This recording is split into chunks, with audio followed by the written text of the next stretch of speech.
दोस्तों, आपको रवि नायर याद है? वही जिनकी नित्य दिनचर्या अडानी पर नेगेटिव आर्टिकल्स लिखने की थी। अब उनकी अडानी एलआईसी वाली रिपोर्टिंग को लेकर एक बड़ा नया डेवलपमेंट सामने आया है। 17 अगस्त को गुजरात पुलिस ने दिल्ली पुलिस के साथ मिलकर जर्नलिस्ट रवि नायर के केरला और दिल्ली स्थित घरों पर सर्च की।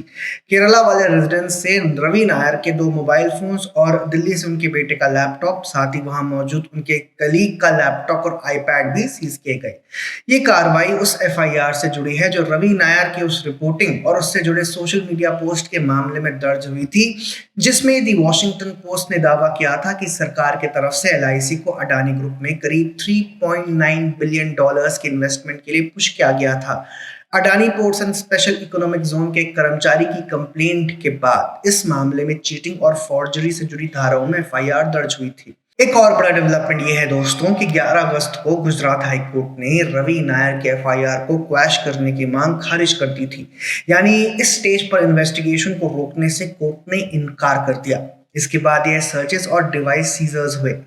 अब सवाल यह है कि आखिर रवि नायर की उस रिपोर्ट में ऐसा क्या था जिसको लेकर आज एफआईआर से लेकर पुलिस इन्वेस्टिगेशन और डिवाइसेस की सीजर तक बात पहुंच चुकी है। अडानी और एलआईसी को लेकर वॉशिंगटन पोस्ट ने क्या दावा किया था, उस रिपोर्ट में किन डॉक्यूमेंट्स का इस्तेमाल किया गया था, और एलआईसी का अडानी में इन्वेस्टमेंट आखिर था क्या। इन सारे सवालों को हमने अपनी पिछली वीडियो रिपोर्ट में डिटेल में एक्सप्लेन किया था। इसीलिए इस पूरे नए डेवलपमेंट को समझने के लिए पहले ये पूरी कहानी देखिए। अमेरिका के वॉशिंगटन पोस्ट ने फिर एक वाहियात रिपोर्ट पब्लिश की है जिसे कायदे से कचरे के डिब्बे में फेंक देना चाहिए। वही पुराना घिसा पिटा ट्रैक। मोदी ने अडानी की मदद करी, एलआईसी को बोला इन्हें पैसे दे दो नहीं तो अडानी बर्बाद हो जाएगा।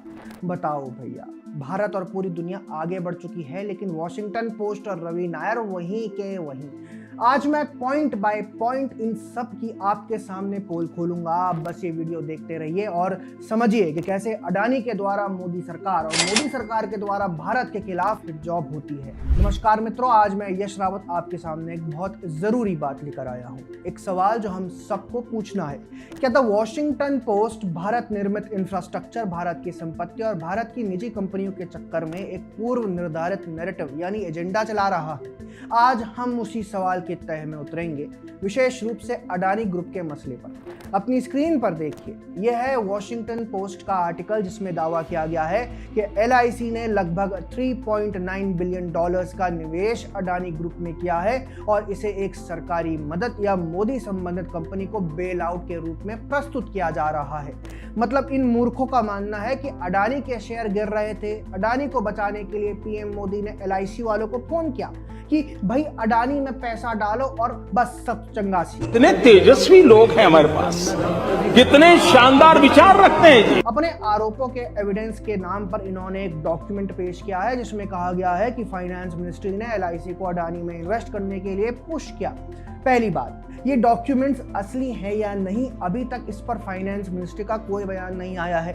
अगर असली हैं भी तो रवि नायर ने किसी रिपोर्ट के 2 पन्नों के कुछ हिस्सों को क्रॉप करके सोशल मीडिया पर शेयर किया, अपनी रिपोर्ट में यूज किया।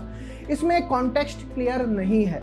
इनके रिपोर्ट पर तो हमने बातों बातों में ही छेद कर डाले, लेकिन इस कहानी में बहुत से आर्ग्यूमेंट्स हैं, बहुत से तथ्य हैं जिन्हें वॉशिंगटन पोस्ट ने नहीं उठाया और मैं आज उन सबको आपके सामने स्पष्ट करूंगा। पहला पॉइंट तो है वॉशिंगटन पोस्ट का एजेंडा। ये लेख उस कड़ी में आता है जिसमें पश्चिमी मीडिया अक्सर भारत में बड़ी निजी कंपनियों प्लस सरकार इक्वल्स टू क्रोनी कैपिटलिज्म की थ्योरी पर चला करती हैं। लेकिन हमें सोचना चाहिए, क्या हर रणनीतिक निवेश या सार्वजनिक निजी साझेदारी को तुरंत संदिग्ध माना जाना चाहिए? वॉशिंगटन पोस्ट का लेख इस बात को जोर शोर से बताता है कि अडानी पर यूएस डीओजे एसईसी के मुकदमे चल रहे हैं, इसीलिए यह निवेश संदिग्ध है। लेकिन एक बहुत बड़ी घटना जिसे वॉशिंगटन पोस्ट ने उपयुक्त रूप से नहीं उठाया वह है securities and exchange board of India SEBI द्वारा 18 सितंबर 2025 को दिए गए आदेश, जिसमें कहा गया है कि हिंडनबर्ग की रिपोर्ट में शामिल round tripping fund, mystery shell कंपनियों के जरिए स्टॉक बूस्टिंग आदि मुख्य आरोप साबित नहीं हुए। सुप्रीम कोर्ट द्वारा अपॉइंटेड एक्सपर्ट कमेटी ने भी हिंडनबर्ग मामले में अडानी को क्लीन चिट दी थी। तो प्रश्न बनता है, अगर आरोप इतने पक्के होते तो भारत के शीर्ष नियामक क्यों निष्कर्ष देते हैं कि कोई उल्लंघन नहीं किया गया? मतलब हिंडनबर्ग द्वारा अडानी पर हिट जॉब की गई थी सिर्फ इसीलिए ताकि एक भारतीय कंपनी को गिराया जा सके।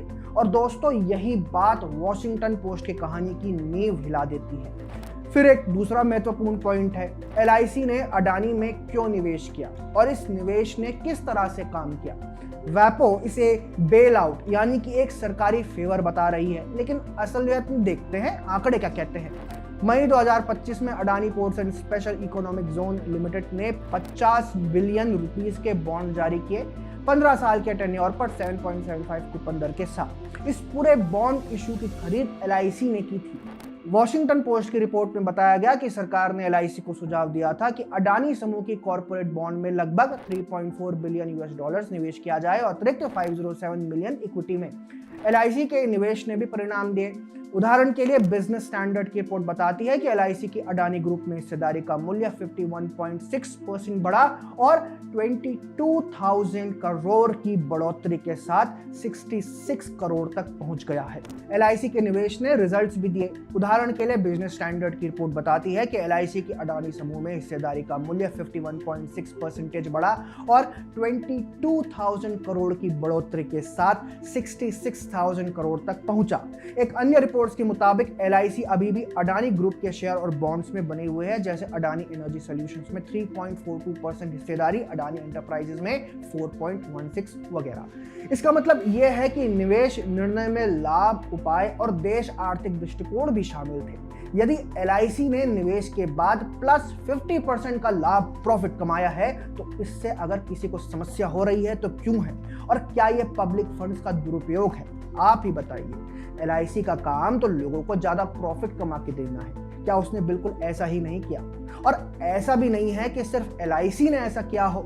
ब्लैक रॉक ने एलआईसी से 1 महीने पहले ही अडानी के बॉन्ड्स में तकरीबन $250 मिलियन इन्वेस्ट किए थे। कई सारे बड़े बड़े इन्वेस्टर्स थे जिन्होंने अडानी बॉन्ड्स में पैसा लगाया था, फिर एलआईसी ने भी यही किया। ये एक मार्केट प्रैक्टिस है, फिर इसमें बिदकने की ऐसी जरूरत आखिरकार क्यों है? और ऐसा भी नहीं है कि अडानी ग्रुप कोई एक ऐसा छोटा मोटा ग्रुप है जिसमें एसेट्स है ही नहीं। ऐसा भी नहीं है कि अडानी कोई किराने की दुकान चलाते हैं। आज की तारीख में अडानी ग्रुप भारत के नेशनल इंटरेस्ट की रक्षा कैसे देश में ही नहीं बल्कि विदेशों में भी कर रहा है। भारत से लेकर अफ्रीका, एयर ऑस्ट्रेलिया से लेकर इजराइल तक अडानी के बड़े बड़े इंफ्रास्ट्रक्चर प्रोजेक्ट्स हैं जो हमारे स्ट्रेटेजिक इंटरेस्ट के लिए इंपॉर्टेंट है। भारत के इंफ्रास्ट्रक्चर में भी अडानी ग्रुप काफी सहयोग करता है। एक तथ्य तो यह भी है कि अगर हिंडनबर्ग कंट्रोवर्सी के कारण अडानी ग्रुप तबाह हो जाता तो भारतीय फाइनेंशियल मार्केट और इंडस्ट्रीज पर कितना दुष्प्रभाव पड़ता।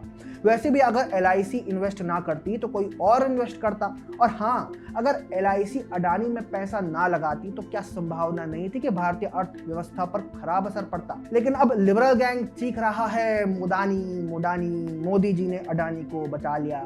अरे मेरे भाई, अडानी क्या कोई इटली से आया है? वह भी तो इंडियन सिटीजन है। अडानी ग्रुप भारत की कंपनियां यहाँ रजिस्टर्ड है, जिससे देश को बहुत फायदा होता है और बदले में अडानी ग्रुप प्रॉफिट कमाती है। ऐसा भी नहीं है कि ये सिर्फ भारत में होता है, बाकी के देश भी ऐसा ही करते हैं। इस बात से अब हमारे नेक्स्ट पॉइंट पर आते हैं। क्या सरकार को देश हित के लिए कॉर्पोरेट कंपनीज की मदद नहीं करनी चाहिए? अमेरिका में 2008-2009 के फाइनेंशियल क्राइसिस के दौरान फ्रेडी मैक और फैनी मे को सरकार ने संकट से बचाने के लिए हस्तक्षेप किया था। ट्रबल्ड एसेट रिलीफ प्रोग्राम के माध्यम से बैंकों और वित्तीय संस्थानों में सार्वजनिक पूंजी डाली गई थी। जब यूएस सरकार ने जीएम और एआईजी को बचाया तो उसे कहा गया कि नौकरियां बचा रहे हैं। जब जापान का पेंशन फंड टोयोटा में निवेश करता है तो कहा जाता है कि ये स्ट्रेटेजिक कैपिटल है। जब चीन ह्यूआई को सपोर्ट करता है तो कहा जाता है कि ये उन्होंने नेशनल इंटरेस्ट में की गई है। लेकिन जब भारत अपनी ही कंपनी को जो एयरपोर्ट, सोलर प्लांट्स और पोर्ट्स बना रही है उसे सपोर्ट करता है तो इसे स्कैंडल कहा जाता है, क्रोनी कैपिटलिज्म कहा जाता है। जब अमेरिका ने अपने संस्थानों को पब्लिक फंड से पैसे बांटे तब दुनिया ने उसे क्रोनी कैपिटलिज्म तो नहीं कहा। लेकिन आज भारत के मामले में उल्टा लॉजिक लगाया जा रहा है। और दोस्तों, एलआईसी ने तो कोई बेल आउट भी नहीं दिया, इट्स जस्ट गुड इन्वेस्टमेंट। पर वॉशिंगटन पोस्ट ये सब नहीं बताएगा। वो ये भी नहीं बताएगा कि अब हिंडनबर्ग वाले कहाँ हैं, कि कैसे अडानी पर आरोप लगाने के बाद वे अपना बोरिया बिस्तर समेट कर रफू चक्कर हो गए। इसीलिए निष्कर्ष यही निकलता है, वॉशिंगटन पोस्ट ने बस हिट जॉब की कोशिश की है, वो भी फिर से। मतलब एक निशाना बनाकर की गई कहानी, ना कि एक निष्पक्ष संतुलित विश्लेषण। दोस्तों, इसके बाद सवाल रवि नायर जैसे चिल्लरों पर आता है जो इंडिया में बैठकर देश की कंपनियों पर हिट जॉब करते फिरते हैं। और ये कोई पहली बार भी नहीं है। हिंडनबर्ग वाले मामले से लेकर रवि नायर लगातार इस पर काफ़ी सक्रिय हैं। वे OCCRP में भी काम करते हैं जो सोरोस फंडेड है, और इसने भी अडानी के खिलाफ नैरेटिव बनाने में एक अहम किरदार निभाया है। और ये भी सार्वजनिक रिकॉर्ड में है कि अडानी ग्रुप ने पहले कुछ पत्रकारों और मीडिया रिपोर्टर्स के खिलाफ कानूनी कदम उठाए हैं, जिसमें रवि नायर का नाम भी सामने आया था।